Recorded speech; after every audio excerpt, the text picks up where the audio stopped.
Tak v prvom rade si myslím, že obidva zápasy boli vyrovnané z obidvoch strán. Obidva týmy hrali naplno, keďže je to štvrťfinále play-off, toho postup do finále. Prvý zápas možno nám chýbalo kúsok fotbalového šastička, keďže sme dostali gól na 4-4.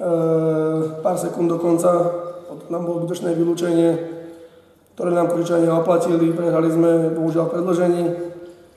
Do ďalšieho zápasu, ktorý sa hral v nedeľu, sme išli odhodlane so srdcom, sme si chalani po zápase v sobotu sadli, porozprávali si, čo kto robil a ako robil, vysvetlili si určité veci a v nedeľu sme išli do zápasu na 150% každý z nás odhodlaním, čo sa nám vyplatilo a vyrovnali sme sériu na 1-1 a teraz vlastne sa môže aj rozhodnúť, alebo môže byť ešte prípadný 5. zápas, ktorý by mohol rozhodnúť tiež, ale boli by sme najradšej, keby sa dokončila séria už u nás v Trenčíne. Som rád, že sa nám podarilo v Košiciach utrhnúť jeden zápas, aj keď sme tam cestovali s cieľom získať obidva a doma túto sériu už ukončiť a rozhodnúť. Čo som veľmi rád je, že sa konečne hral pohľadný, rýchly florbal, plný akcií a nie plný prerušovania, simulovania a zbytočných hádok s rozhodcami. Kvalita rozhodcov, ktorí tomuto dvojzápasu pomohli, bola vysoká a držali to celý čas pod kontrolou, za čo im ďakujem.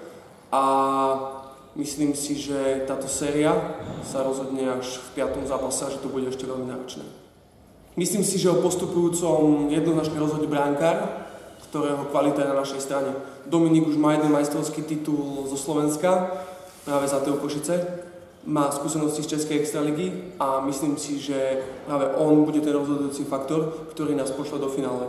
Okrem toho, to bude práve činnosť našich hráčov pred bránkárom, to znamená slonenie v bránkovisku, dorážanie tých strel a v neposlednom rade samozrejme to športové šťastíčko, ktoré k tomu patrí a dúfam, že sa prikloní k nám. Ja si myslím, že o postupe do finále rozhodne hlavne kolektívnosť športu, keďže nehráme individuálny šport, ale tímový. Myslím si, že u nás v šatni si s chalanami rozumieme tak ako na ihrisku, tak aj mimo neho.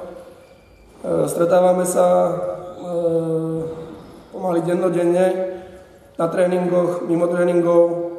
Funguje to, keď tomu pridáme srdce a každý sa správne naladí, tak myslím si, že na finále určite máme a môžeme uspieť a dotiahnuť to do víťazného konca.